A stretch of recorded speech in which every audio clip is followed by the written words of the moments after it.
Hello. Hi. Welcome to the podcast featuring only Chris Damaris And Josh Flanagan. and Gus, And who's Gus. not here. Yep. So I don't know why whoever thought this was a good idea to put me hosting the podcast and then only give support from you, Josh. Yeah. This is the bottom of the barrel. This is a bad idea. This is a very, very bad idea. But yeah, and we'd like to thank our sponsor, which is Track R. So thank you, sponsor. That's right. He's right there. Yeah. So Josh, Yes. before we get started, how are we friends? Why are we friends? Because we've been friends for a while. Sex and money would be Sex the and short money. answer. No, you and I met in college because I was interested in meeting Zach Anner, and then by proxy just happened to meet you. Yeah. That's it. That's.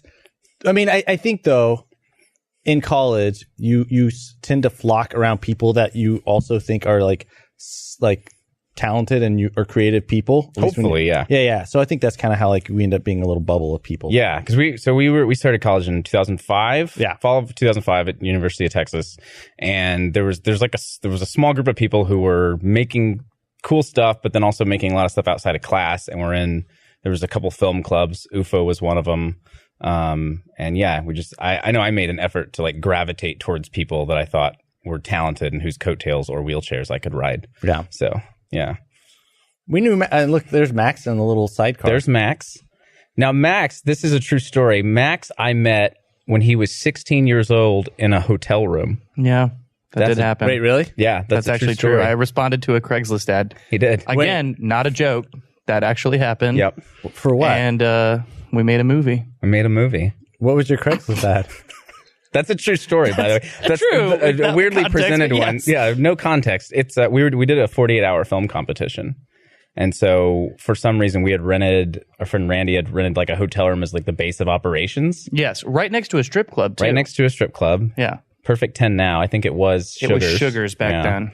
It's a classic. And then we had you show up. Emily Hagen showed up. Yeah. Who I think was like 13 at the time. Yes. It was not appropriate. It Yeah. was.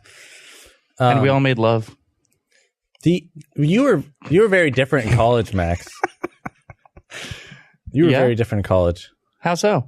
Well, you were straight then, right? Yeah. Yeah. Well, I mean, at least you hadn't come out. I'm not saying you were. I don't know. We divide Max's time into two eras. There was when he was straight and when he was gay. So this is the straight era. Yeah. Or What era what? are you in, Josh? I'm right on the edge. I'm about to flip. About to pop? Yep. It's any time now. But- We'll do a live stream for that. Oh, is that an extra life? Yeah. Cool. Okay. It For was the a kids. thing. I really didn't. I had no idea that you were gay at all. Is that I don't know. And then whenever I could see that because I'm so masked, but yeah. well, no, but like in college, and Yeah, then, bro. And then at some point, someone was like, "Oh yeah, Max is gay now," and I'm like, "Oh, it's news to me." It wasn't No. Let me tell you how Max presented this to me too. We went out to Chili's and it was As me you and do. two friends. I think everyone knew but me. And he gave a pop quiz. He's like, I'm going to tell you 4 things and one of them is true and the rest are fake. And it was like 1, I'm dating Emily. 2, I can't remember what the other ones were. 1 was that you were gay. And then there were like 2 other like fake outs, but that he did it like a game show. What did you guess? I guess the Emily one, actually. I was like, I guess it had never occurred to me either. The correct answer was all of the above. It was all- But yeah. But what? Well, this now become like a question about Max coming. Was it? Did you do that with your parents too? Yes. Did you really? Yeah, tried to game it up a little bit. It did not go well. It wasn't that they were like offended or anything. They just didn't understand what the hell I was talking about for about 15 minutes, and yeah, it's great. Did you give him like an extreme though? Because I remember, so I watched Steel Magnolias a lot as a kid, which my mom loves. I can quote that entire movie to you, but there's a part where one of the characters, they're telling a story about one of the characters that had come out, and they said one of the options they gave was that he was dying of cancer or something. So if you give like an extreme spectrum, you can like land it in the Didn't middle. take it to there. I think that because me and my brother were both coming out, we told my mom like, But you that's and right. wait, what? Yeah, my brother's gay too. And y'all both y'all like Well, yeah, double teamed it? Yeah, I mean, just rip off the Band-Aid. But yeah, we told them we told my mom, the news isn't that we got a girl pregnant. The news is that we're gay. That will never get a girl pregnant. Well, it was like going in this direction, then it just zigzagged, and she was like, "What the hell?" So it was at the Cheesecake Factory. It's Chili's and Cheesecake Factory, Chewy's, all the places. You got to tell people you're gay. So if you go out to eat with Max, just like you be ready for a revelation. If it's a broad like chain, yeah, then there's going to be an important conversation. If Right. it's a local place, you're good. yeah. Have But y'all it'll ever be had to affordable. tell anyone a big secret at a Chili's? I don't really have a lot of big secrets. I'm trying to think. You're just gonna give one out right now. No, I'm trying to think. I have a weird way of dealing with conflict, I think. Okay. How do I have I ever been mad at you? I don't think so. Well, I'm sure you have. We've known each other like what, 12? What's my math? 12 years. Yeah. And same with Max. That's one weird thing too. Is like we all like in some way have known each other for It's like at least a decade. I've been so, watching Lost, and it's basically Lost. Yeah. Well, this is actually because I read an article about what. Do you know how there's always those like new apps that get really popular, and it's like the app of the month or whatever. There's one. It's like Saraha or Saraha. It's where you create an account and you post a link and you say, "Hey, leave constructive criticism." It's completely anonymous. Okay. Right. And I did one. I posted on Twitter a while ago, and it's just like anyone can say anything, and they get a lot of trouble because it's completely anonymous. They end up becoming, the internet being like angry people, right? That they end up like causing suicide and like hate and racism and all that stuff, right? Because people are just like posting troll stuff, right? And all, I'm sure some of it's legitimately like evil comments. So is that what that's been taken over by evil comments? Well, I don't know. I think anytime you do something where it's like leave anonymous feedback for something, people are going to end up killing themselves. Like, What did they say to you, Chris? I mean, it was mostly positive. I got a couple of things that were like, oh, whoever, like there's some stuff where it's like people who don't know me personally. And there's some stuff where it's like, oh, that person knows me personally. Cause they're saying something that's like the deep Chris. Wait, so what was finish your thought there? What do you do when you get mad? I don't know. Well, I feel like I'll kind of, I got mad at Aaron. I know. Recently. We can't talk about why. In like a year or maybe, sometime. Yeah. I hope. I really hope. I got mad at Aaron recently. and we were already planning a trip to go to LA to visit our friend Adam, and I just left and didn't tell him. Yeah. And he was like, "Are you in LA?" That was a little, pouty? I don't know what that, how would you describe that? Is it passive aggressive? It was just avoid. I was like, I didn't feel like, I was like, when I get angry, I kind of like want time to cool off. Yeah. So I was like, I'm just going to avoid this person until I'm not angry anymore. Yeah. And then we'll have a confrontation whenever I'm like, man, chilled out. So, but you went on the trip, you were already planned to go anyway, but separately.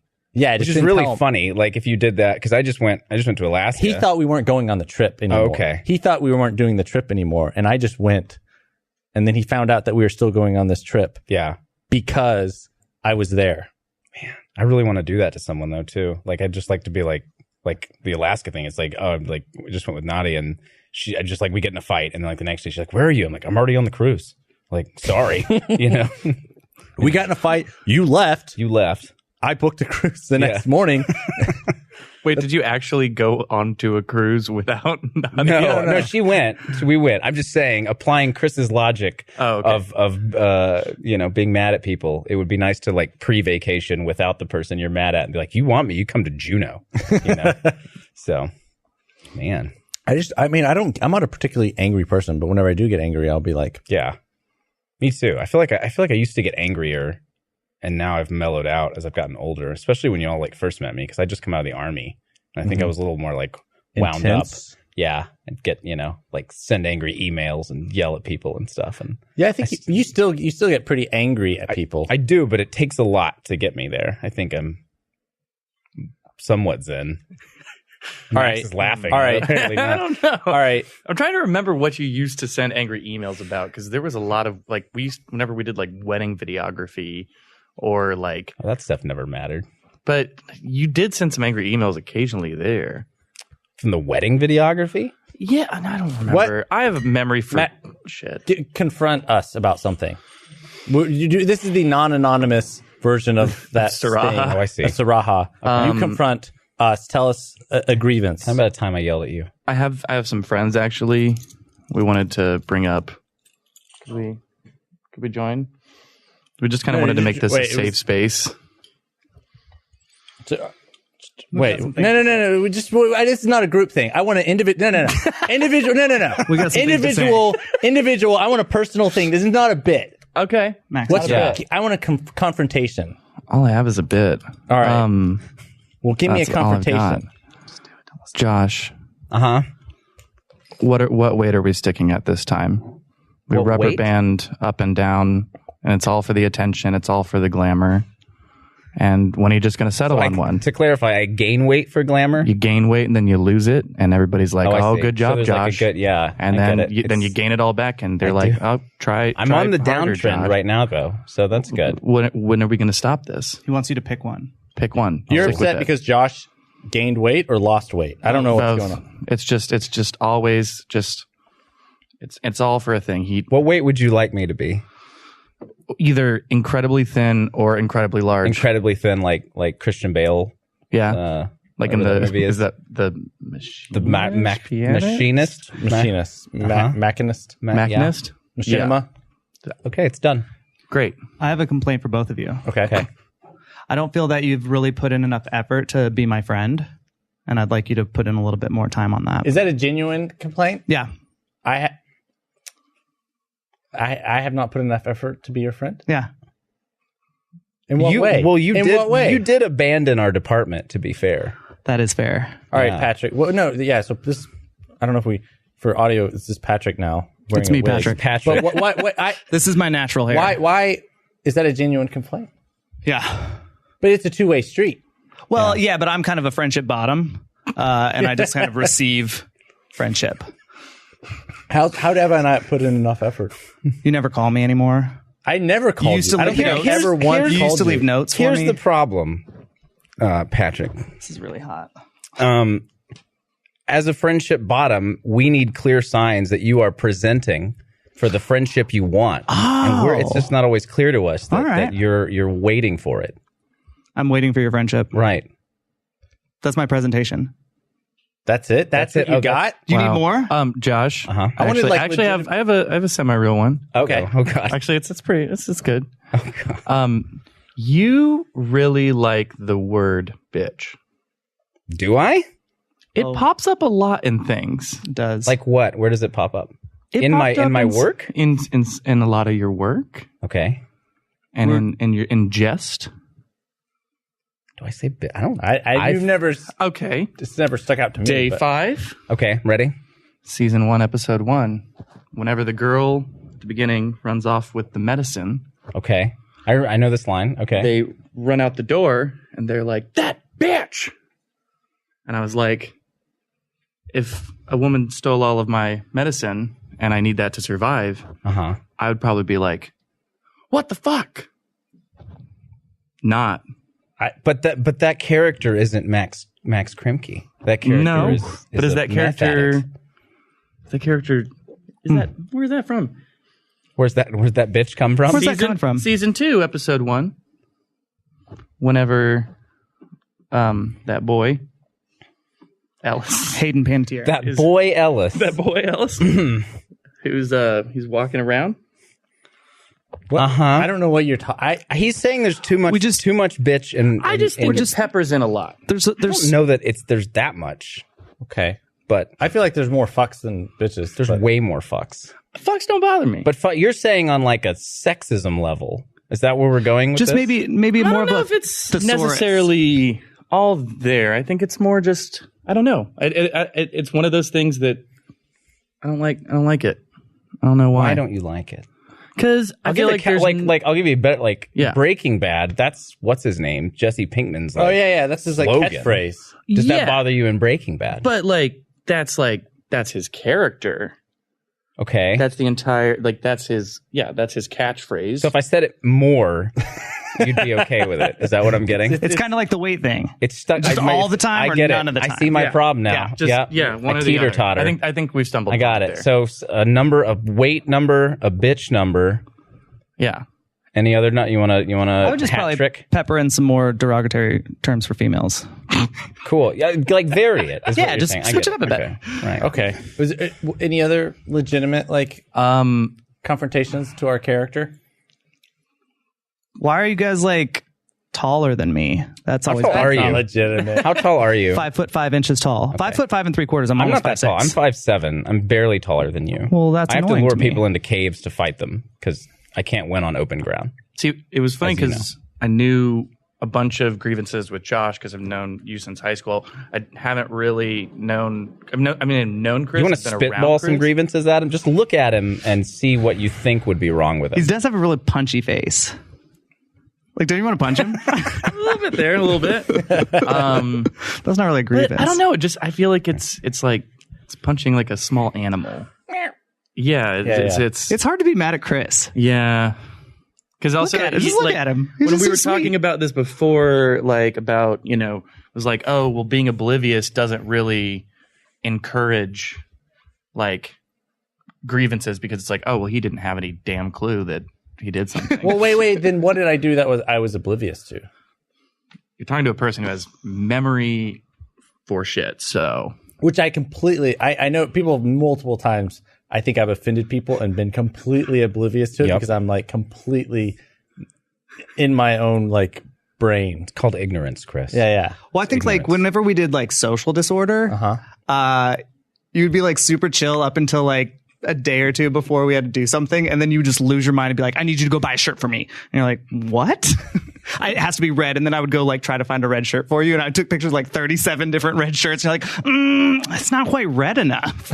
Oh, that kind of looks like my other red shirt, And it's just go buy your own shirt.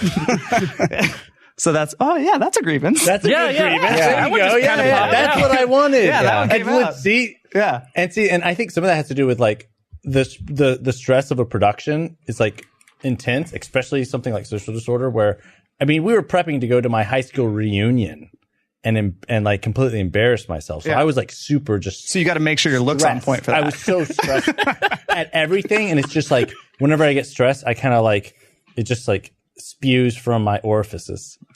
It was the funniest thing. I think I was an intern at the time, and we were waiting for you to show up. And Aaron walks in, and he's like, "Where is that nervous little weasel?" And we all just died laughing because that's he's so chill up until a couple days before, and then it's just Yeah. I can air that same grievance. I do think sometimes you it seems like you get afraid to commit to a thing until the very last minute. So you leave all the options open, performance wise and things like that. And then right at the end, it's God damn it, Chris, just make a decision. That one. And then, and then it's done and it's good. But it's yeah, I know. I think we would do that on Rooster's greatest masterpiece we made together, iBlade. We were fighting and yelling at each other through half that shoot. That was a tough shoot though in general, but all shoots are tough. They all have they're all intense and yeah. I think I've done I think Day 5 Season 2 and 11 Little Roosters were the two hardest shoots I've ever done. Those were both really hard shoots. there's a grievance that I just thought of. Uh-oh. You say a lot the masterpiece that we made or the most amazing thing ever. And I really have no idea when you're being serious or when you're joking about it. Uh-huh. So which one is he it? doesn't either. I don't always know. I remember when we were working on 11 Little Roosters, and it was over. And you were like, you worked on 11 Little Roosters, right? And I was like, yeah, I did some stuff. And you're like, how's it feel going from the big times back to the little times? Yeah. And I was like, what a dick. I was like, well, honestly, Josh, it feels like we're going from the mediums right back to the mediums. Well, I guess you could leave the Streamy nominated series and go back to whatever you do. But I don't know what the camera is. Damn it. Wait. How You did launch into that. yeah, it's like how did you get that? How did that get nominated for a stream? I don't Was know. it just you, or maybe some of the other people that helped do it too? I don't know. No, probably just I don't you. know about that. Yeah. Well, So that's another one. I mean, Spielberg accepts the award alone. So yeah, Does he thank anybody, or is it just like, God, I'm amazing? just the man upstairs. Just the one, my one boss. You know what I mean? I'm Matt Hullum. This is gonna be a weird. This is gonna be a weird Friday. What do y'all have any grievances with each other? Or with us? I would say sometimes, Josh, when there's something you'll avoid things. When it's like, oh, we have a script or whatever, and you're like, you haven't finished it, you'll just disappear. Yeah, that's true. And I'll be I like, do that a lot. you just not respond. Well, it's weird. It's like I don't want to come back. I don't know. It's like a weird glitch in my brain. It's like I don't want to come back empty-handed. Like I want to come back, and then sometimes that creates a really bad cycle where it's like, now I haven't, like, say you send an email like in the morning and I haven't answered and it's already afternoon. It's like, well, now I haven't responded in 5 hours. Now the script's got to be really good. And so I have to like go back, and then I start edit just, 5 days later, you're like, I thought you were dead. And I was like, no, but here's your script. Yeah. It's like when you're on Tinder and you don't respond for 3 months, so the response has to be like really good. Right. It's going to be really funny. Oh, my leg fell off. I'm really sorry. Yeah. I feel you. Yeah. Well, thank you for those grievances. Thank you. Are we done? Yeah. I think. I don't know. I want Blaine's here. Let's bring on. Any grievances. Let me Blaine. talk about my grievance with Blaine.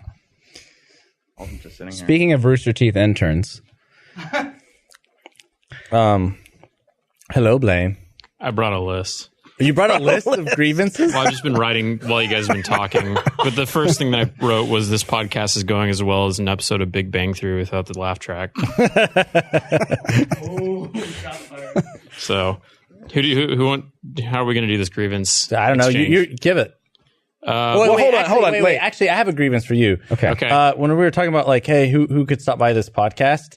I was talking with Cameron, and I said, what about Blaine? Mm-hmm. And then he's like, let me check. And he said, Blaine says he'll swing by. He's at the Rock Gym writing. Yeah. Uh-huh. What the fuck how do you write at the fucking gym? What does that mean? There's what does it mean to write? You're like climbing mountains and also like writing at your computer? What does that mean, Blaine? There's a lofted area upstairs that's basically like a coffee shop lounge. They've got couches and desks, and they've got like super fast Wi-Fi, and people actually do their home offices out of the Rock Gym. Patrick, can you vouch? Max? I can vouch. I'll vouch. Our Wi-Fi is not low. Well, No. but I don't like working at the office though, because I feel like I get distracted easily. So I go to the gym. You're at the gym Yeah. writing. But I At the did Rock. come here with a sweaty shirt because I worked out before I got here. I was like, well, if I'm going to be on the podcast, I might as well get a pump on. So Well, so before Blaine reads his grievances, I just want to make sure people have the full context of you and at least my relationship. Blaine has always hated me. And he told me this later. He said, when I used to come, before I worked at Rooster Teeth, which was in the fall of 2014, so when I came on for Gauntlet. Before that, I would come on for gigs. I was an assistant camera on the, what was the car short? The short where Chris is in a car. Like the space, whatever it's called. I was on that. And then Blaine told me later that because you were an intern at the time and you were basically like mean mugging everyone who you thought might take your slot of like a permanent job. Very competitive, yeah. Yeah. And so I just want you to know that before he reads these grievances, that there's a long So you standing. just hated everyone who would come into the office? Yeah. I typically I hated Aaron. I really hated Aaron, and mostly like interns really have to like win me over. So yeah, I don't give people the benefit of the doubt. They have to like earn my trust, and so far everybody here has earned my trust, so we're all good now. We worked on an Emmy nominated series. streaming nominated series together. Yeah. All right. What are your grievances? What do you got? I mean, who do you? I got like 6 or 7. All right. Yeah, go for them. Okay. Chris, why do you act like a teenager virgin to get women's attention? The whole like innocence act isn't helping. You're 30. You look like you're 30, and it scares them away. This became a roast. That was spot on. Yeah. Well, you that's a fair told me one. to have grievances, so I'm grievancing you. Why do I act like an innocent like a kind of like a version, like what's a breast? I don't. Where is the nipple? I don't even know. Wait, are you on his dates with him? Are you like in the backseat of the car watching this? No, Where but I are you? have been like, you guys don't invite me out to drink, but the few times that you do, I'm there and I'm like in the corner, like watching Chris talk to women and just like stumble over himself and just like, is he a virgin? I don't. So I don't. I'm gonna get a lot of hate in the comments for this one. No. I mean, I do okay. God damn it! Oh, I hate talking. This is how he's like when he's talking to a girl at a bar. No. I don't know. Oh, I just don't like talking. Yeah, it's like I don't like talking about certain types of date or just dating in general. Sure, but I don't know. I don't do bad. What do you think women? When you're talking to a woman, what do you think she likes about you? What's your hook? What's my you're gonna hook? pitch? Yeah, if you're gonna pitch yourself. What are your main qualities that women like? And if you're out there, you can tweet. What do you think Chris's qualities are? At my Sarah, Chris Damaris Sarah. No, I don't know. I mean, I think it's like that's like. It's just. I think I'm disarming. I guess with the right, like with the teenager, like a pedophile sort of way. No. It's that I feel like a lot of. God damn it! This leads me to my next grievance. All right, no. I mean, I feel like. Let me wait. My grievance is you were valedictorian in high school, so why do you act like a dumb fuck all the time? You wanted me to be open and honest about grievances. All right. For the record, I was not valedictorian. I was salutatorian, which is second. And, I don't act like a dumb fuck. It's not an act. It's not an. No, I mean, I just feel like okay. I think I can come off that way certainly, but it's like it's all rooted to like there's always a thought process through my brain that's like coming. Like it's all based in like some level of like logical thinking. Everything that I say, it's just sometimes it's hard to explain it in a way that makes sense. Okay. All right, what do you got for me? I love where this is going. Josh, you need to stop being such a rude little man. People like the happy dwarf and not the grumpy one.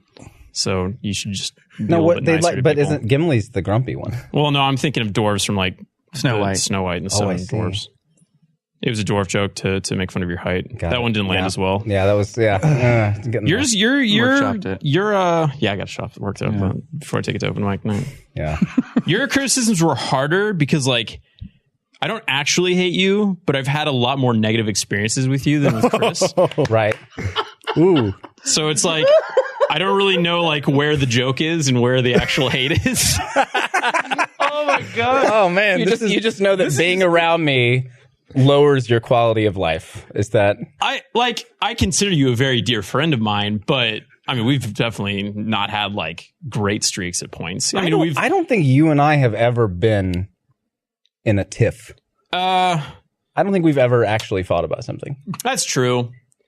I guess I was remembering going into 11 Little Roosters, that was my first experience like co-directing. So that was like a new experience co-directing with Josh. Which co-directing is hard though. As we met iBlade, like we fought the whole time. It's just like it's just a process. Well, see, and I've never co-directed with him. I'm normally like master and commander, so like to split the responsibilities is weird. Yeah. The diabetes jokes are getting old. Yeah. Well, so is Josh. Yeah. Diabetes is making my body feel old too. So. I don't know, man. I don't want to say anything else because like I feel like they're too personal. Yeah, too a little bit. Can I read them? Can I read one? No. I mean, I only have one other one left. I'll just read it and I'll tell you if it's too personal. Can I? It's not. It's just like it just makes me look petty. Is it cringy? It's basically like. You kind of do this like body shaming thing, but it's like where you get mad at me, but it's like you're just like kind of disgruntled about it, and it's really weird. So to be clear, I shame you about your body. Yeah. Can we pause? I want to read something really fast. Is it an ad read or? Yeah. Thanks to our sponsor, Track R. We're all looking for something. For some, it's love. For some, it's purpose or unforgettable experiences. But for most, it's your keys. 8 years ago, TrackR changed everything when they released their first tracking device, and now they've done it again with the all-new TrackR Pixel. With the TrackR Pixel, you'll never worry about losing your things again. TrackR Pixel is the lightest Bluetooth tracking device on the market. Place TrackR Pixel on whatever you tend to lose, your keys, your wallets, even your cat. It's small enough to fit anywhere. When you misplace an item that has TrackR Pixel attached, use your smartphone and a 90 decibel alert will help you find it in seconds. It even has powerful LED lights so you can find it anywhere, even in the dark. Lose your phone? Just press a button on your TrackR Pixel and your phone rings even if it's on silent. You can even locate your item if it's miles away because every TrackR user is part of the largest crowd local network in the world. TrackR's 30-day money-back guarantee means you truly have nothing to lose. Go to the TrackR.com, enter promo code Rooster to get 20% off any order. That's the TrackR.com, promo code Rooster for 20% off. The TrackR.com, promo code Rooster. Thank you for sponsoring the podcast. How can I possibly body shame you? Look at me. I know, but it's like a reverse body shame. Uh-huh. Where it's like making fun of you being fit. Yeah, it's like example, please. I can't think of one. It's always just been like little jabs, like those little short little Josh jabs that you give every now and then. That's just like they don't really like. They're not like specific moments that come to mind. It's just like Josh, just a general negativity around me. Yeah, I guess. I mean, that's just kind of you in general. It's just like a negative person. I will say that I was actually extremely impressed with your gym dedication during 11 Little Roosters. Like we would wrap at like 6 or 7 every night and you were straight to the gym. Like look at me. That's not what I did.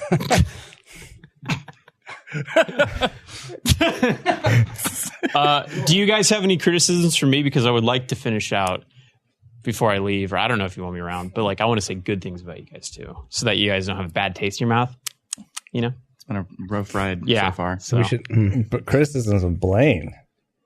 The funniest thing about Blaine, I don't know if it's as true anymore, but you used to be so on edge about getting fired all the time. Like every week you thought you were about to be fired. That still exists. Still exists. That's Still very does much it. the case. Yeah, which was really fun. It's super fun to mess with you. Yeah. It's not from my perspective. I messaged Blaine on Tuesday and you immediately were like, am I going to get fired? I'm like, no, I wanted to brainstorm on this thing. You said something along the lines of, hey, let's go get a drink tonight. And I was like, Chris never asked me for drinks. Why is he wanting to get a drink with me today? I haven't talked to Chris in a while. I think he might be upset with my level of performance. I think I'm going to get fired. That was like the whole chain. And all it was, we have this thing. Let's brainstorm for it. Oh, it's kind of late. Let's do it over a beer.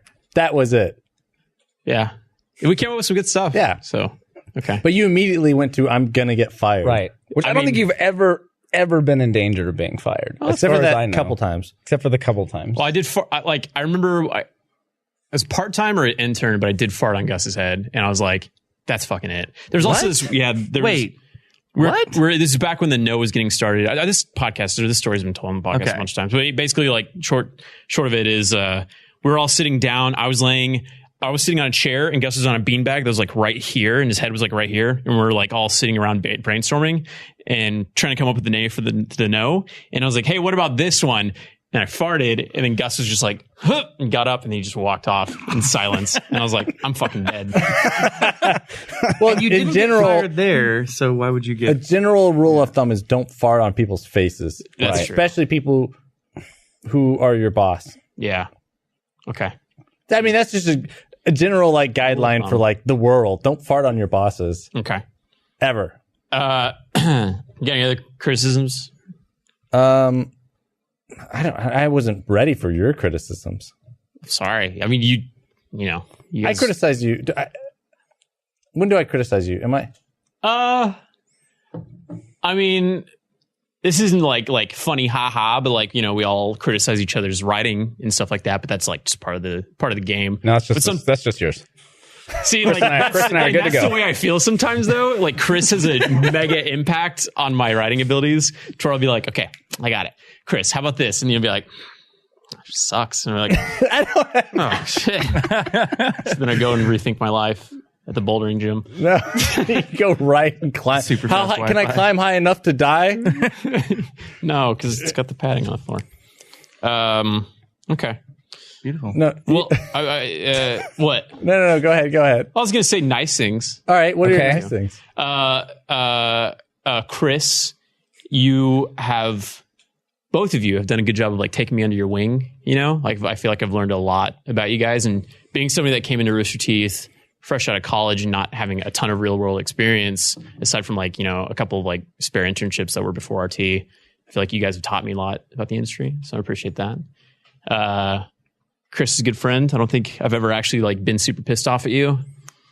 Except for like- a couple times where I like get drunk and like break things. Yeah, you are. Oh, that's another grievance. We're tying it back to Oh, God, grievances. it's You're a pendulating. violent drunk, and I don't like it. I'm not even a violent drunk. He's a very violent. What? Am I violent ever drunk. been violent when I've been drunk with you?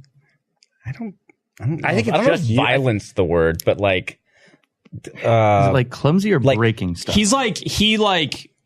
I remember one time he just kept punching me on the arm, and I was like, all right, Chris, calm down. And then there was another time where he like ripped off one of my like $70 shirts, and I made him pay for it. No. I offered. I was like, I felt bad.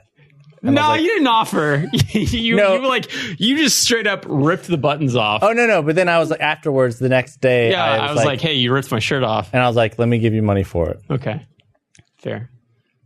I did that the other day. I was like out Ripped drinking. somebody's shirt off. No, but I was out drinking and I was like we were like seeing who could throw mints into each other's mouth, you know, like that thing. And then at some point we were like, well, we should throw it into each other's beers.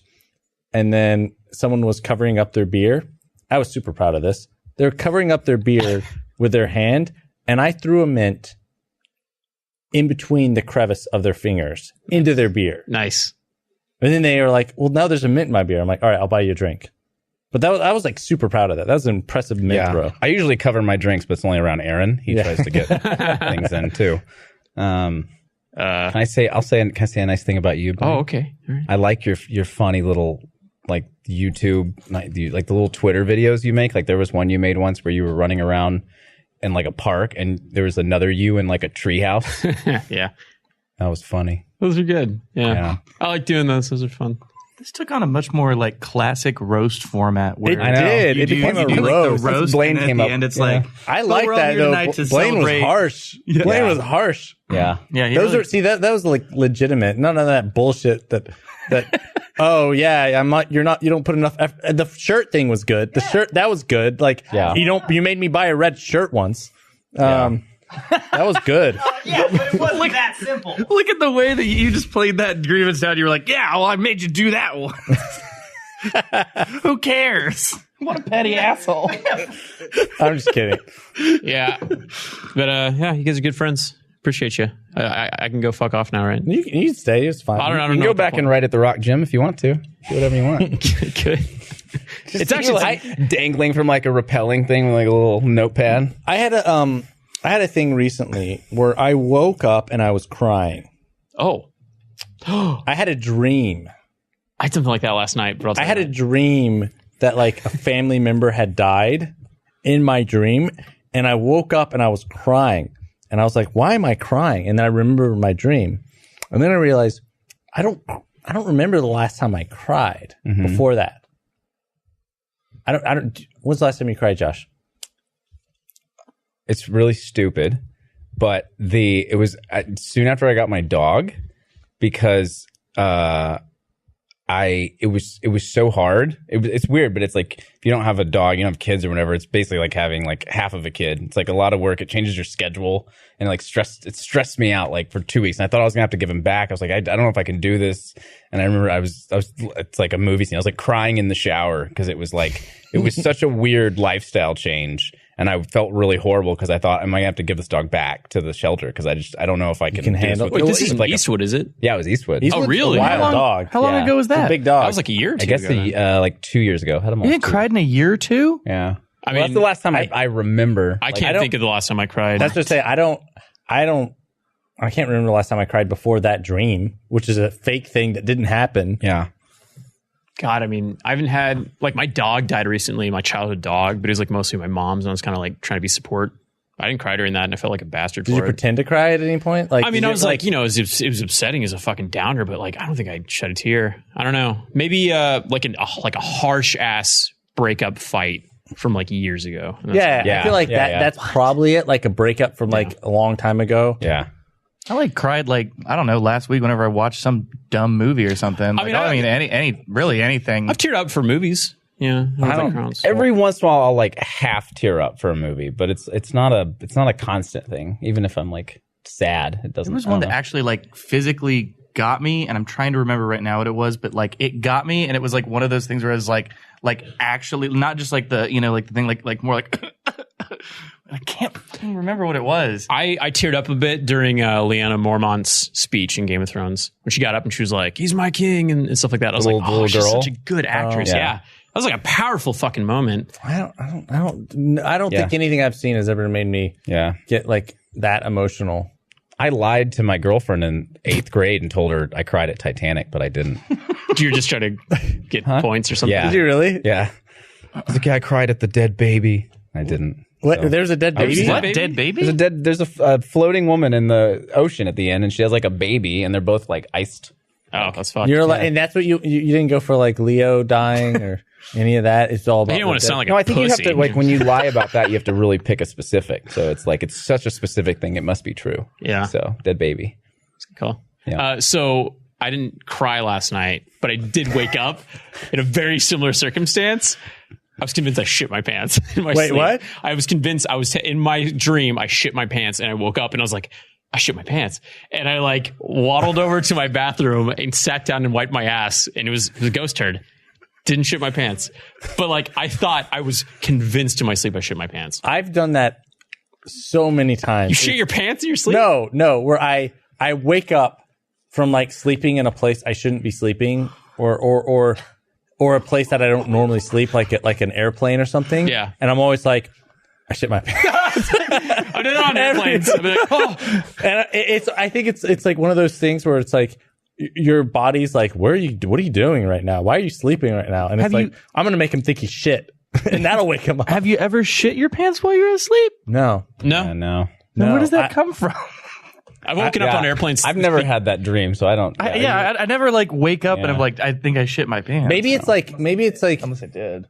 Maybe it's one of those things where you fart in your sleep, and when you're in your bed and you're comfortable and you know it's a safe place, you just fart and you don't wake up. But if you're on an airplane and you're sleeping and then you feel a fart, you're like, oh, I shit my pants. Yeah. Maybe that's what it is. One time I woke up and the AC thing was like blowing right on my crotch, and my crotch was really cold, and I was like, I pissed my pants. Like I woke up, I was like, okay. It was I don't have this at all. I don't know what this is. I'm with you there. I don't know. I've never. Well, I don't know. I mean, I might have shit, and it could have just been like a clear, like a clear shit. One of those. What's going on up there? Like, why are you shitting clear fluid? I don't know. That's not all right. You need to go to a doctor. You never know. That's problematic. Oh God. I mean, I don't know. I mean, well, okay, wait. When's the last time you shit your pants? Ooh, when last time I shit my pants? When's the last time you shit your pants?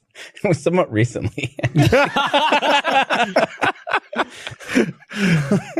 It's when we were filming in Alpine. What? Wow, that was like a couple of months ago, right? Yeah. We were like, when we were eating, if you've ever been to Alpine and like Marfa, like there's only like 5 places to eat, right? And so and we were there for 3 straight weeks. So it was like by day 2, you've rotated all the restaurants almost. And so I don't know, just that food did not settle well, and it hit me right as I was like halfway, and the set was like 20 minutes outside town or something. It hit me like I need to go right between set and the hotel. I was headed back to the hotel, and there was just no way I was going. I almost made it. I got to the hotel parking lot, and you just shit. Not like, I mean, reasonably controlled, but it was it was not good. It was not a good. At least you made it at least you went to the hotel. I got to the parking lot, yeah. Because then you had clothes. Yeah. Last time you shit yourself. Man, I don't know. I think it was like maybe around college. Oh, that one. Oh. What? Bravo, Blaine. Well, That was a while ago. well, no, I might have had some like really wet farts that like left residue. But like, I remember though, like none of those come to mind. So I'll just go with the story that I can remember the best. Cause I'm sure I think I've shit my pants like probably in the last like 18 months. I've shit my pants. Really? Like a wet fart, like a diarrhea kind of shit. Yeah. But like, I remember though, so back in college. Was it? What? Okay, finish. Well, back in college, this is one that I remember. I was at my hometown and I was driving somewhere with my mom and my sister. And I've always just kind of like decided to take the back seat because, you know, my sister, she's older. So I'll just let her sit in the front. My mom was driving and I was back there. And I think that's what made it worse. I was a passenger in the back seat. And I just remember like farting and I just been like, oh God. And then like, I think I had to tell my mom if we could hurry up with whatever errand we were running. I was really embarrassed about it. I think I might have thrown my Did she know that you'd shit your pants? No, I don't think I told them. I shit my pants at the Rugrats movie. How long ago was that? I mean, that was like whenever the Rugrats movie came So that out. was like 90s then. Yeah. So that was back when Josh was in his 5th year of high school. Yeah. But we were kids. Yes. Right. And Yep. yeah, then we went somewhere afterwards. And I don't know, is it like, do you normally not tell people that you, like, whenever you're younger and you shit your pants? How old? I think, I don't know. I was watching the Rugrats movie. So. Okay, hold on. Let's look up the Rugrats movie. Let's see what year this Can we is. get some facts on this? No, but do you tell people that you shit your pants? Not at my age. Unless you have a significant other. But maybe on a podcast. Yeah. Would you tell Nadia? Rugrats the movie, there was 2. Oh, I guess 3. 1998. Rugrats in Paris is 2000. Rugrats Go Wild It was 2003. Go Wild. So Go Go Wild, it was Wild. 2003. I was 13. So then you were like 17, 16? No, because that's not. He was like, you were like, No, it must have been the original movie. are y'all the same age? Is it okay? I'm 28. Blaine, how old are you? 27. Older than Blaine? Yeah. Wow. What? That he's older than me? Yeah. Doesn't 28. surprise me. Yeah, everybody's older than me in this company. Just always, you'll always be that 16-year-old Max in the hotel room to me. So, snapshot. We made the most amazing movie, and I wish I could find it God. online It because it is a- terrible. I guarantee it's. I know where to find it. Oh my God, please send it to me. Shouldn't show it though. It's so garbage. bad. At a panel that I wanted. Well, never mind. I can't talk about that. Never mind. I have another criticism. Since I was the intern, but you guys all knew each other in college, I've always felt like you guys had this like, we're college buddies mentality. And then like, I'd be like, hey guys, what's up? And you'd be like, fuck you, little brother. Kind of, yeah. I've always felt Boys that. Club. Boys Club. Yeah. But that's a projection of your insecurities. God, I do have a lot of those. Yeah. Man, I get fucking roasted in the comments because people are like, why is Blaine so fucking insecure all the time? He pisses me off. He's so, he has feelings. He's so insecure. I'm just like, fucking. Well, because the funny thing about you, Blaine, is you project this alpha mentality. Right. But you're the most beta person. I think it's situational. It dependent. Sometimes I am in my zone, but yes, most That's times. true. I agree with that. That is Most true. time There I are am moments, like a puppet. there are times where you're super insecure, and there are times where you're very much like confident, and yeah. But even then, you just nip him on the neck and he yelps and he's back. Yeah. That's it. Yeah. Well, that's the interesting about working at Rooster Teeth is that this is a company that's basically just like, it's a bunch of nerds. It's geeks and stuff like that. And like, I find myself fitting under that, description. Like I'm a geek and stuff like that.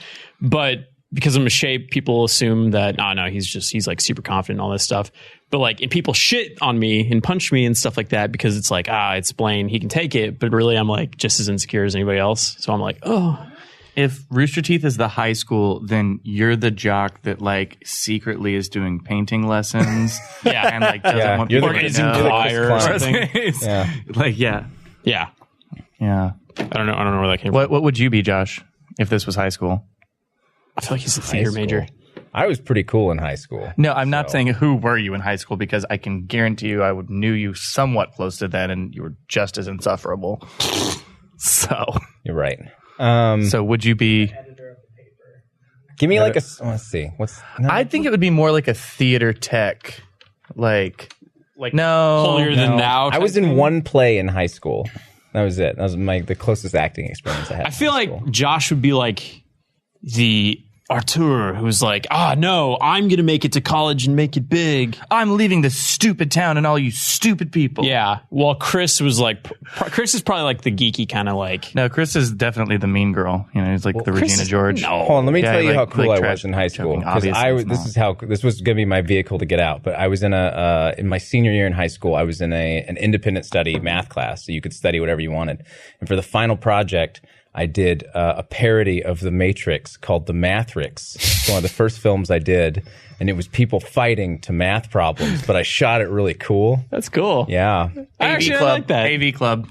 Yeah, AV Club. I did a lot of AV. I still didn't have I was an one. AV Club. Yeah, That's where I got my like a start. lot of video stuff. I had a public access TV show in high school and like do that stuff with my friends. I was just like, That public access show is really fun, Yeah. by the way. If you ever get a chance to see Chris's The Adventures of PJ in Space or whatever it's called, it's quite good. Is it what it was? It just like I feel like I've seen some of it. you might. I don't know. It's just me and my friends. I just wanted to make movies. I think that's since I was like 13. I just wanted to make movies and make stuff. What's your earliest like thing that you made, like a film thing?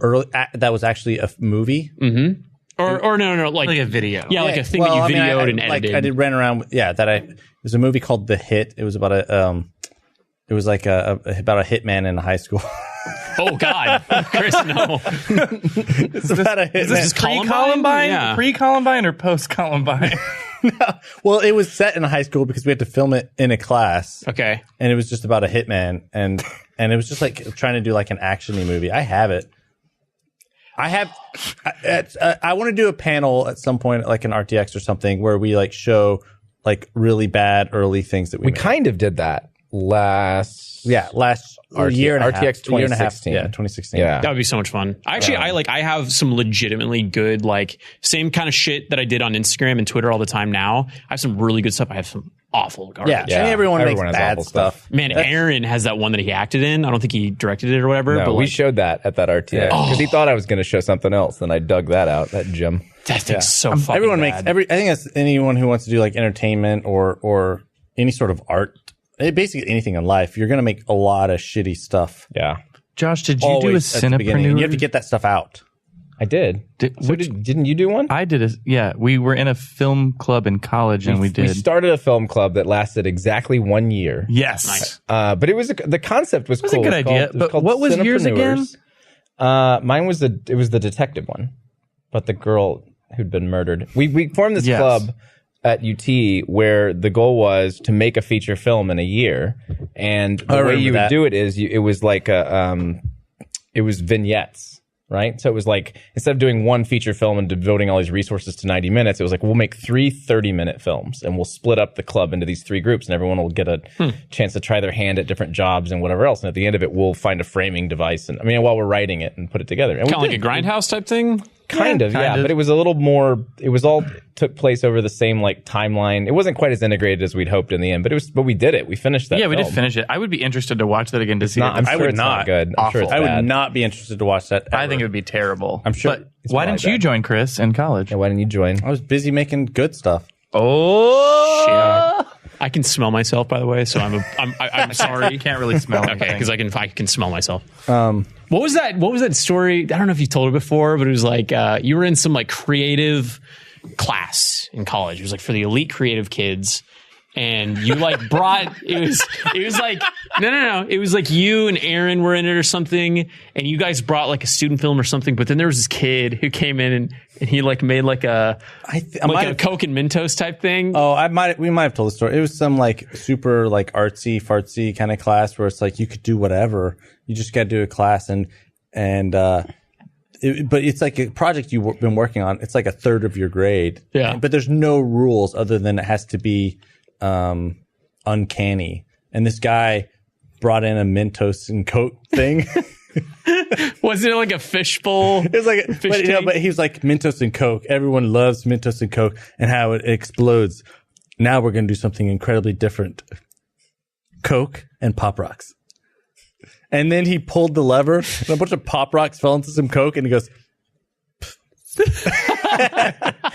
And that was it. And then the teacher tore into him for like 20 minutes.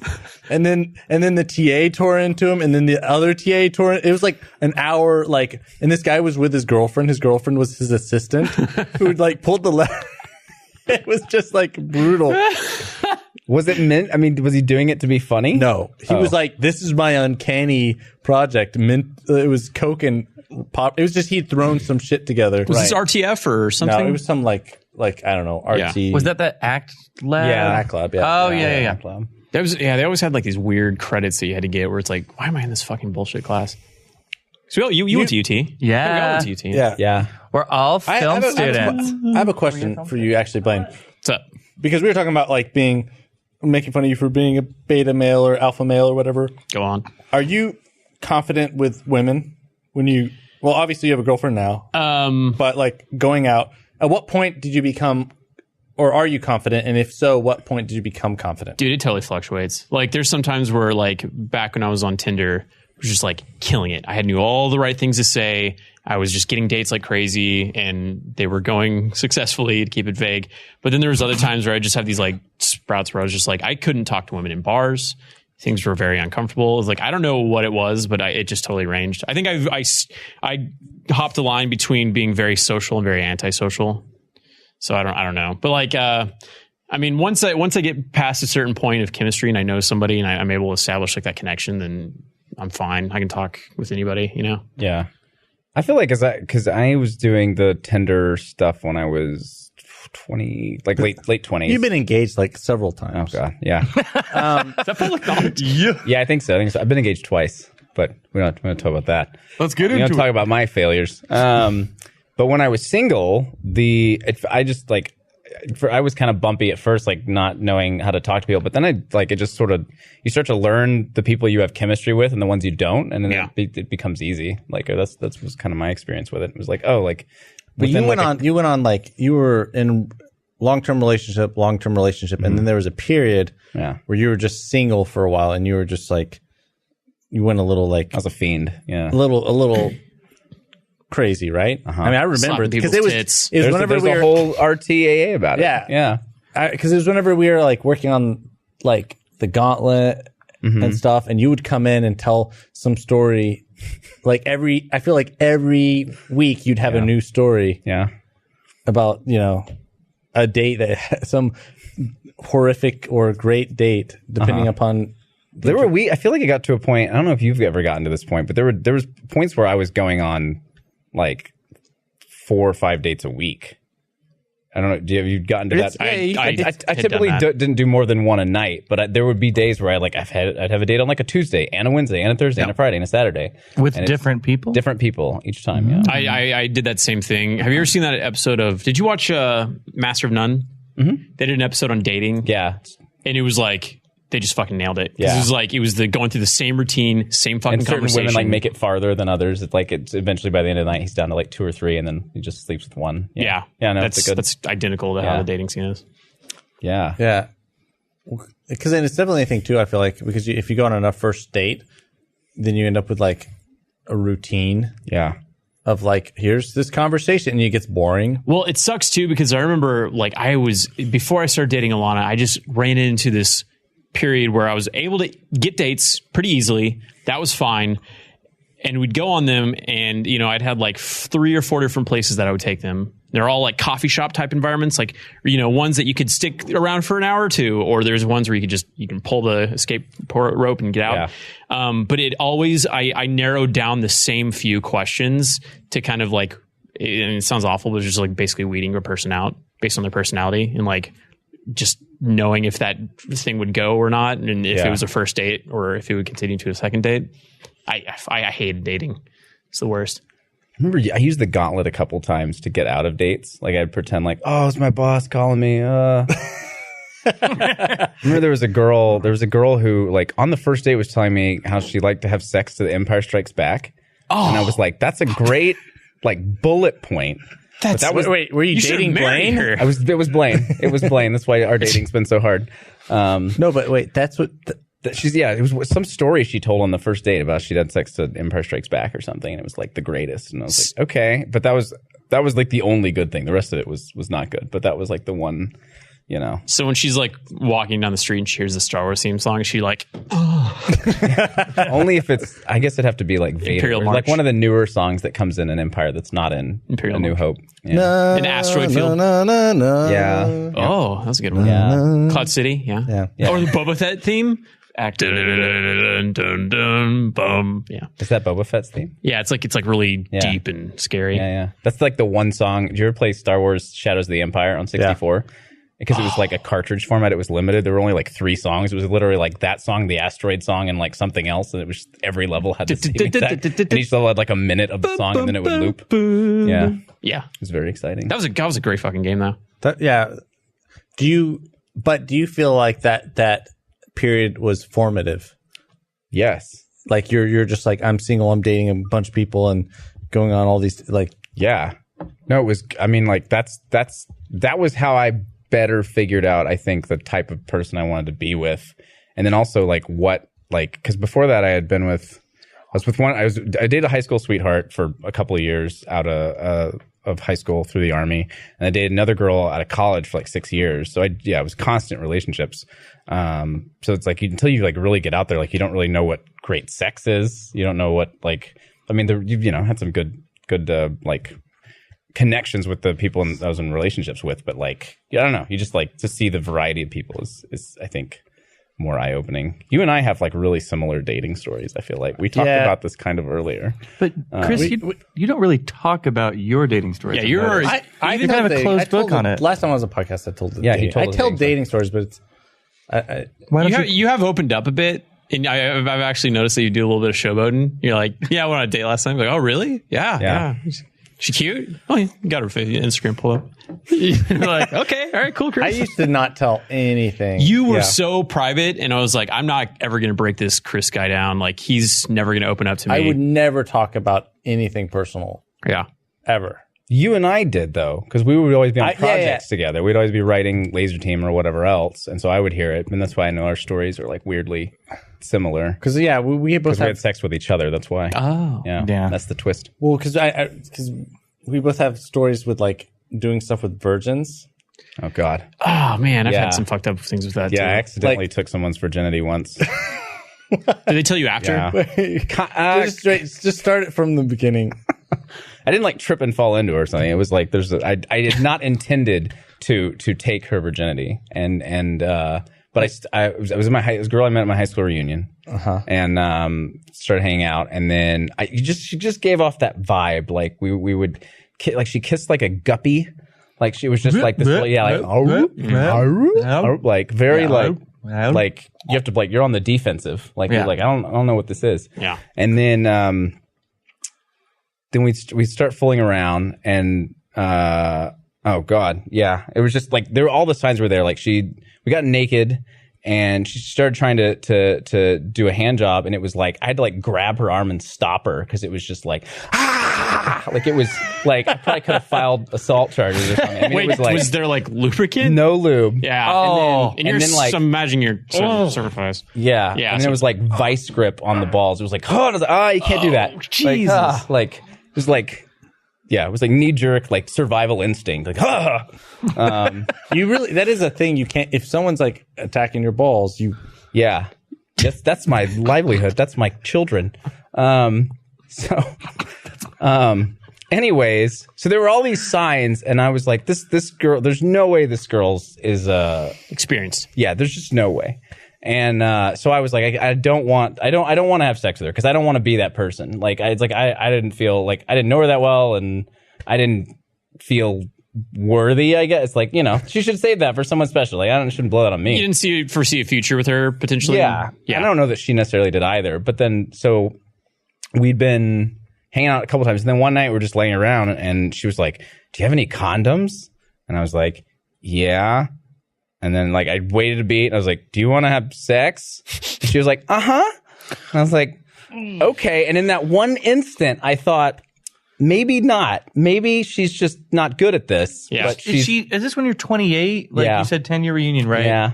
Because the way that she's talking, like, I don't know. She was the same age. So she was also I know, but it just like, oh, Sounds like she's just fresh out of high school. Or Yeah. something. That's weird. And then, so I was like, okay, I guess we'll do this because maybe I'm wrong. And then it's 5 seconds out. I was like, nope, I was right. It was like a bad Jenga game. It was just like, she didn't know where to go. And it was Rhythm and yeah. And it's weird to me thinking on that because I don't know if it's as prevalent today, but it feels like there used to be this big thing about, like especially in high school, like everyone like wants a virgin and they like want like all those things. And it's like, man, when you get older, like, no, like, which is great. If you're a virgin and you're saving it, that's great. That's awesome. But it's like, if you're going out to have fun, it's hard because you have to like, you don't really want to necessarily teach another person everything. Like you're hoping that How you weird bring a is skill set into the game with them. How weird is it now that Nadia But they works level here? up fast because they're level 1. So then, Right. it's good. How weird is it now that Nadia works here after that experience? After her bad hand job? Yeah, after you met her at your high school reunion. Oh wow, that really one didn't land at all. No, I thought it was clever. It landed whenever we had a private laugh about it. You should have pulled from Blaine's jokes. I mean, he's got it. I had a girl I went on some dates with, and I got a hand job from, and Snake charm you. what is that? I tell this all the time. There was a girl in high school that got a reputation as the snake charmer because she didn't know how to give a hand job. And she'd go up to a guy, started going like this to his penis. It's this for people at home. Need to know. It's a back and forth with the Blaine hand. teaches you. But she, I mean, that probably feels nice. I can't, That wouldn't get you off, though. I mean, not the whole time. It's like you're being attacked by an octopus. Yes, like a squid. It's just She's like sucking your soul out of your urethra. Yeah.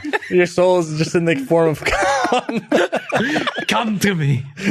no, but it was so we were. I'd gone out on a couple dates with this girl, and at some point she told me she was a virgin or whatever, and I was like, okay, cool. Hanging out, we're in a car. I think because I don't know why we were in a car. I don't remember, but we didn't go to like That someone's seemed to house. be your MO, though. If I could Cars? just say that. There were like so many stories you told me. It was like, we were in my car in the alley. I was like, Chris, how old were you when this happened, though? Because if it's like high school, No, or early this, not high this school. this is like post college. okay, then you're fucking weird because you have a house. At this no, point. and I had I think we were. fuck is up with these? No, I don't remember the circumstance. I think it was one of those things where I haven't had sex in my car and we didn't have sex. We didn't have sex. It was like a good night. We were both going our separate ways, and we were saying good night at a car, and then we started kissing, and then it became like it escalated, and then it was just like in the moment type thing, right? Uh-huh. That was just a thing, and then we were doing stuff, but because it was like in a car at like on a street. She starts giving me a hand job, but I'm like not taking my jeans off because it's like there's like, Sure. And then, but she also isn't particularly like, as I mentioned, she was a virgin and she was giving me a hand job, but it was like, yeah. Wait, through your I know pants, that it was form. like a rub though at that point, well, right? well, that's what I'm talking about, man. Wait, it was like what was the zipper situation like? This seems like well, that's that was danger zone. open. But Oh wait, your dick was through the. No. It was not through the zipper, but it was just like, she was just like, it was in there. And Was it over? Was it an over the pant rub? No, it was like in the pants, but like, okay. but Did you wear cargo shorts? no, I did not wear cargo shorts. How There was were she? jeans. How was she like? She just like. Like, is she like this? Here's the problem, Blaine. Is it was the most violent thing I've ever experienced in my life, and it was probably like the same girl. it was like she was conducting an orchestra, like no. But I was like, and I was just like trying not to because it was painful. Why would you not say so? And I was like, gentler, like I was. What? I was trying to be like I didn't want to like mess up. You didn't her. want to ruin your chances of getting No, whatever. No, I just didn't want. I didn't want to like mess up her Embarrassing. like mental like. Oh, that's bad stuff. I was just trying to be like He's about positive reinforcement. positive reinforcement. Right. Okay, It was the most.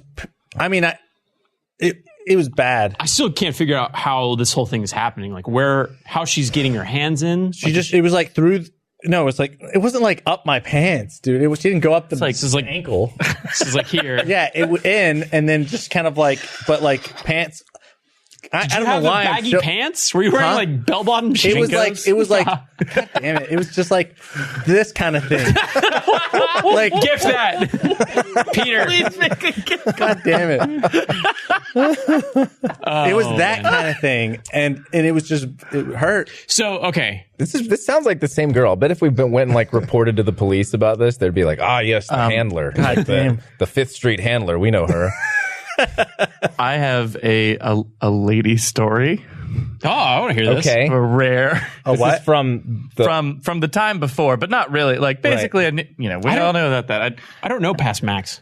Yeah, well, like basically, I knew something was up. I knew there was smoke and there was fire privately online, but definitely didn't broadcast it. And so what happened was I was dating this girl, and then we broke up, and I had just gotten to UT. Was walking around. Now they have the Greenpeace canvassers. Mm-hmm. A Greenpeace canvasser like started hitting on me. This like girl, and I was like, "Oh, well, this will be interesting," like because she seems to be interested in me. So we make plans for a date. I literally look up online how to read body language because I don't have that. So I'm ability. I was like, I don't know how you get to the next level with the lady. And so, so then we basically, all the signs were there. And then it got to the point where, I was getting a BJ. And it was, she had really, really large front teeth. Oh, Mm-hmm. And it was an attack. It was an assault. it's like a biting type. And This is the same girl. Is that what happened? Is that? It was Is that what turned you? Yeah, it's like. no. It was just like I was like, wow, like somebody's not showing up to the party, and it's just kind of like, well, maybe if we try a little bit longer. And I was like, I can't tell if this is like because I'd gotten blowjobs from women before that worked. Yeah. But this just absolutely did not. And I was like, oh, like which one is it? Couldn't really figure it out, but it was really bad. Yeah. So, what advice would you give to either a girl or boy, a virgin, and they're like ready to take the next step? Because in my opinion, I think if you're transparent about it, Yeah. then I think that's the best route to Can take. I wait? I have a small story that feeds into this. Okay, So okay. at first, I want to go back though to the virgin girl and say I was, despite being handled, I was still impressed that she being a virgin, she just went for it. It wasn't like there's a certain what would you say? Like I don't know. There's an Je ne sais quoi. Yeah, there you go. There's just it's a go getter. I appreciate that. So my first fiance, who I dated in high school, she'd never done anything with a guy before, and she decided that one day that she wanted to give me a hand job. She went on to be like a neurobiology major, right? And so she was like, "All right, I'm going to do this." And so she was like, "Okay, well, I want to watch you do it to yourself, and then I'm gonna observe and like basically like take notes." And I was like, "That's the most like brilliant use of science I've ever seen in my life." That's not a bad plan. No, it's not, right? No. Yeah. And so literally, she just like watched me jerk off for like 10 minutes. And I was like, and she just like watched and I was like, okay, I got it. I got the form. Like, I don't know if I could do that. That'd Yeah. be weird. How far into the relationship were you? this was in high school. So, but we'd probably been dating, I don't know, 6 months or something. Okay. I guess you're fairly comfortable with them at that point. Yeah. Isn't that smart? Like I've never seen that again, but she, neurobiologists, man, they know what they're doing. Yeah, to the point. What Josh, I didn't have a. It's not like after that bad hand job, it's like I didn't talk to that girl. Right. It's like it's like a communication and like growing and healing From the chafing. Right. But yeah, I don't think if someone's a virgin, then that's fine. If you want to wait till marriage, then that's fine too. Or if you just haven't had Sure. sex, there's no right or wrong. It's just like, do whatever you want to do. I feel like there's a huge stigma on virginity and the loss of it. and There stuff was like just a that. story today about some actress being shamed because she was like in her 30s and was still like waiting for marriage, like someone on that Insecure show. Yeah. What? Yeah. I do remember a certain point where I was like, all right, I just wanted to have sex because I was like, Yeah. I just wanted to not be a virgin. Would you be afraid to share what age you were?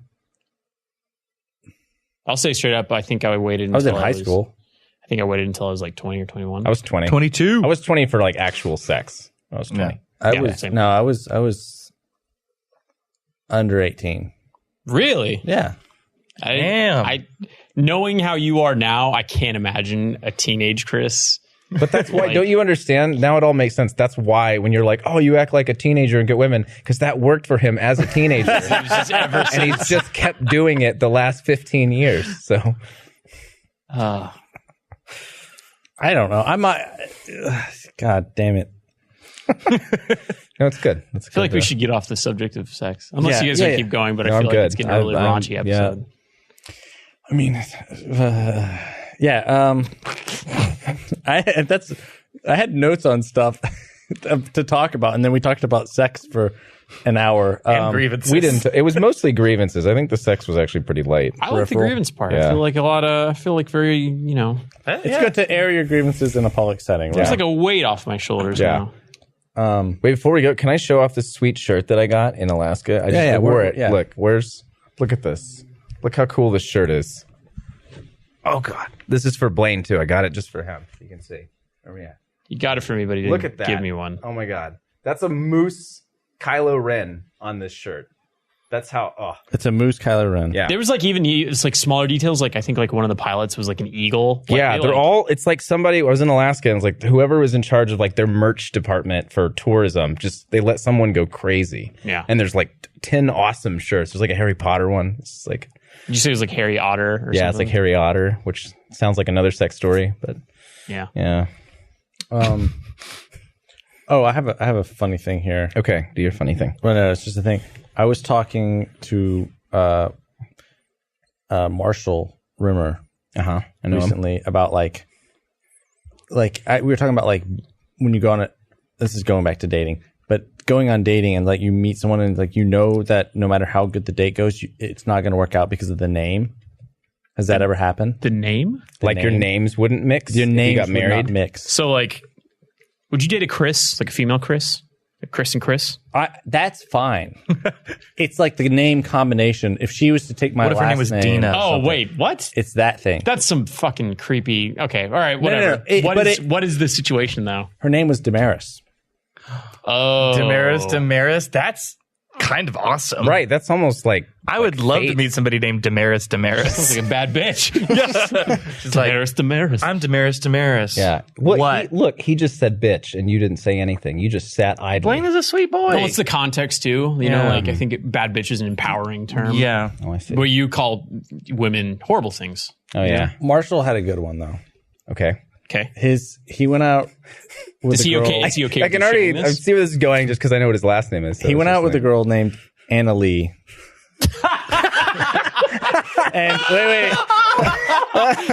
Anna Lee River. Wait, but didn't Wait, but it was spelled Anally. Oh, So Anna Lee Rimmer. her parents fucked her. that's Well, no, I rude. mean that's There's bad naming anyway going on, but also with the last name Rimmer. Anna Lee. Yeah. Well, but wait, didn't he say that like his parents are like I swear I hope I'm not making this up, but isn't it like Anita and something else Rimmer. that No, this is another one. I thought think there was my something sister like that. had a friend. Her name was Anita, and she married a guy with the last name Dick. God Yeah. damn. Keep your maiden name on that point. So her name was Anita Dick, and then also I think her middle name started with a C, so it was Anita C Dick. It was just like Wow. It's like she can't make reservations at restaurants under her name. Yeah. Just not gonna happen. table for Anita Dick. Oh, damn it. This is not as cool or it's not as sexy, but I went to a wedding a couple weeks ago where the guy's last name was Fear. And I was like, that's awesome. Like, What? Mr. Fear is here. You know, like Max everywhere you Fear. go. Yeah. Would you like that? Max That'd be Fear. pretty cool. God, you should marry him. Blaine Fear. That's Blaine is just the worst name. So like no awesome last name will save it. I Yeah. think Blaine Fear sounds like a John Wick kind of like action hero. Yeah. Blaine Fear. Blaine Yeah. Fear. John Wick. Yeah. I always thought my first name was Goofy as a credit name, which is why I had a really awful credit name in college. What do you mean? Do you remember J. Dillon Flanagan? Yeah, J. J. Dillon. Flanagan. Oh man, I had forgotten about that. I hadn't. Jesus. He would only, and he also wore, and whenever he would direct, he'd wear like a stupid hat. Tell me And I that's was a like, joke. "Why are you wearing that hat?" He'd be like, "That's my directing hat." Tell me that's a fucking You would say joke, J. dude. Dillon Flanagan. It's not a joke. So I know. So he would credit yourself J. Dillon Flanagan. Was that like out of jest? No. No, I wish I was No. that smart. No, it You was, had your funny persona, which was Todd Spooner. I had a dumb character I played on screen called Todd Spooner, but there was I wasn't trying to be pretentious. I just didn't think that Josh Flanagan sounded good. I feel like Josh and Flanagan don't meet together very well. One's a Hebrew name and the other one's Irish, so it's Nice. kind of like That works fine. But what's this? What's with this hat? What is this hat? What kind of hat is this? It's like a leather. it was like black. a cow leather, or no, it was a kangaroo leather like It was cowboy really hat. stupid looking too. A cowboy hat? Yeah, Cool. It was cool. That sounds awesome, man. It was awesome. You're right. Dope. Yeah, I'm not gonna make fun of thank those you. because there's the guy that runs Star Wars Rebels wears one of those hats, and like normally it'd be goofy as fuck, but he looks cool in it. So. Yeah. Yeah, I mean, you shouldn't wear that hat. Yeah, Do Josh. you still have it? I wish you No, had it. well, I do have it actually. It's too small to fit because leather like shrinks over time. But the Or your head what's his just name? expanded. When I finished day 5, season 1, Jason Harder gave me a brand new one. Have you seen? I wore it. Did you not see? I wore that one in West Texas. Oh, I saw that. Yeah, hat. Yeah, that but was- that was also like we needed hats in that we type did of need environment. Well, You're so, all you in know, the desert. Austin's sunny. Yeah, too. But it was like you didn't. This is my directing hat. I wear this hat when I'm directing. There's a difference between I'm wearing a hat. I wore it to class also uh-huh. and places. Directing actors class. Mm-hmm. I don't know. It was just I was really cool in college. Yeah, Is that correct? you were there I was there. What did I miss? I have a question for you. As an army man. as an army man. Got it. So Elon Musk Okay. and like a bunch of robotic like specialists and like scientists, they made a press thing that was like that was urging the UN to make it illegal to build like autonomous killing robots Okay. because they're like that's like the third age of war. That's like the third age of war. If we go down that path, it's like okay, gunpowder, nuclear bombs, killing machines. Right. Which seems inevitable, but go on. I feel like it's inevitable too, Yeah. but like Drones, I feel like, as an army man, someone who's in the army, like, what are your thoughts on that?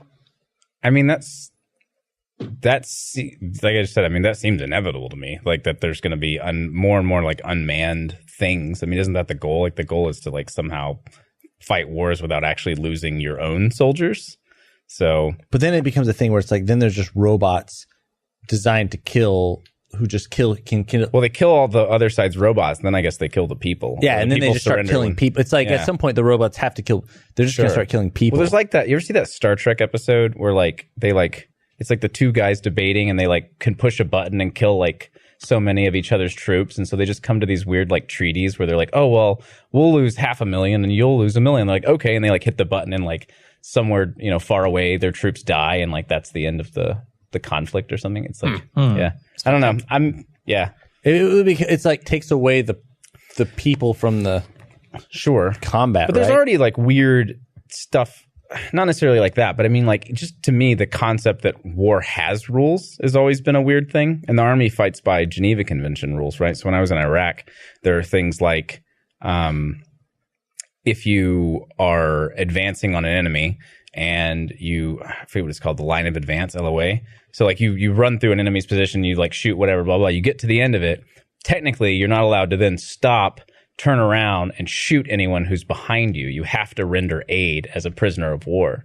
So it's a weird, like, What if somebody flanked you or something? well, that's different, but it's like, that's the kind of weird gray areas you get into. It's just the general idea to me of like civilizing war is a bizarre thing. So say you passed. I'm confused by that. Say you passed someone's position and they were in Well, hiding. if they're in a bunker or they're still a threat, then yeah. But it's like if you go through and you wound them, you didn't kill them. Oh, okay, you wound them. You can't turn around and like execute them, or that's a war crime. Sure. You have to render God, aid. you had so many war But crimes it's, I mean, it's also like gray and fuzzy, and it's a long list of stuff, and yeah, I don't know. I mean but the tech seems inevitable. You know, in the movies when they're like, "What's the rules for engagement?" You know, Yeah. Is that bullshit, or do they actually do that? No, there's rules of engagement. It just depends what they changed when I was in. When I went to Iraq, they were very different. They were much wider open. It was like Wild West almost. And then like as people got settled there, the rules changed a lot. Yeah. I will say when I was in, the talk wasn't about like vehicles and robots and all that stuff. It was about this thing called a land warrior system, which was basically like exoskeletons, like metal exoskeletons for actual soldiers. And it was like digital readouts that would show, like your eye would be able to see the map of where everyone was. But no one actually did that. That wasn't a theoretical. Well, it was in development. So there were tech companies that were working on it and bidding for government contracts that were doing it. And I'm sure like the special ops have some of that stuff, but yeah. But that was the direction it seemed to be going back then. Or Iron Man. Like 15 years ago, yeah. That'd be cool. But yeah, I don't know. I don't know what's going to happen whenever they get the random killing machines or what that's going to mean for like someone like, whoever, North Korea, or like even like a small militia gets control of something like that. It's like, oof. I think they made a documentary about it. I think it's called Terminator. Yeah. Oh, did you see Terminator 2? They're putting it out in 3D? Yeah. Schwarzenegger was tweeting about that. And they fixed like weird stuff. They like that one stunt shot where he's coming off the bridge on the motorcycle where it's clearly a stuntman. Like they went back in and like actually put Arnold's face on it this time. So that's one of those fixes. I'm okay with that. Yeah, I'm pretty stoked about seeing that. I wonder where they're going to show that. I remember having a talk like while we're on the kind of like the robot subject, a talk about like thinking about warfare from like a terrorist perspective. Not like, oh, those poor guys, but like fighting a drone and imagining how that process would be to where there's this thing that's like up in the sky, super fucking far away, and it's just bombing the shit out of you, destroying your guys. And like, even if you take that thing down, which like chances are you're not going to, you don't even kill another person from the other person's team. You just kill a robot. A robot. It's like how fucking disheartening that must be. Like, not that I don't know. It was just an interesting like devil's advocate kind of like perspective. You want the satisfaction of killing a man. I get it. No, it's just, I don't know. It's just like weird. Put it into those terms. You never think about it like that. But yeah. No, yeah. Robots. Because I mean, they're coming, and that's the other thing too. A lot of scientists are like, or no, it was Elon Musk. See, I feel like he's like the most visible tech scientist type person in the world right now. Maybe. Yeah. But he was saying that AI is the biggest threat to humanity, possibly. Yeah. Yeah. Because we don't know what it's going to do. Well, it's and he was like this is like summoning the demon, or the it's like you got the pentagram and you're summoning him and you think you can control it, and once it's summoned, the Pandora's box is open or whatever. Yeah. The cat's in the Pandora's box. The cat's in the Pandora box. The cat's, yeah, I don't know. I mean, it's hard to like actually think about that and think about how they can uprise. Like, I guess with automotive, like with cars becoming autonomous, like would they control that, or are they just going to shut down systems? Well, you don't know. Would there be like, are they going to be mean, or do they just leave? That was the other one. And just like all decide like, nah, not worth it. We're gone. But where do they go? I mean, it's like just to another place. They don't need oxygen. It's true. I don't know. I feel like they would just kill us at some point. What was the banana? I don't remember the name of it, but the banana factory thing where it was like, I feel like I'm going crazy because it's like you put a computer in charge of a banana factory and then it just starts selling more and more bananas, and then it. What are AI, you? I don't know what you're talking. The AI is programmed to make bananas for sale and basically steamrolls over the entire earth to sell bananas to nobody, because like a computer doesn't have the logic necessarily to know like what it's there. So if its prime directive is to sell bananas, it will do anything possible to sell bananas. Yeah, like if that was the thing that came online first, it just would like kill everybody and just to sell bananas to make some bananas, sell them. Well, like I know that Amazon like got rid of people in their factories because they have like conveyor belts and shit that's moving around. Yeah. And they got rid of people so that they could crank up the speed of those things. So they didn't need them. And it was a danger to people that were actually there. So it's like, if the Amazon factory takes over the world, exactly, it's like delivering packages to nobody, delivering furniture and stocking warehouses for nobody. And then other robots are just buying them and giving back bananas. Have a banana. Thank you. Thank you. Here is your furniture. I'd watch that movie. Yeah, well, we won't be around then. The robots will have already won and replaced us with bananas. I will say a weird thought to me is that in, like 10 years or whatever, like supposedly most cars are going to be self-driving. Oh, yeah. I think that's super cool. I mean, I've already been cool. I've been in lots of self-driving car rants on the podcast. Yeah. I can't wait for it. I hate driving. Humans suck at driving. Yeah. Robots are better. They are better. It'll be weird because there'll be a whole generation, like whatever that next generation is, will be like they don't remember driving. Yeah, it'll be like, oh yeah, you used to drive. It was like, yeah. It's like, what an old man. I know. Yeah, I used to drive. Yeah, but anyway, I think that's the podcast. I think that is the podcast. That's the podcast. That's the podcast. So thank you for watching. Thank you. And stay tuned for the post show if you're a first member. Wait, no, we don't actually show that live, do we? Oh well, never mind. Whatever. Uh-oh. Whatever. All right. Good night.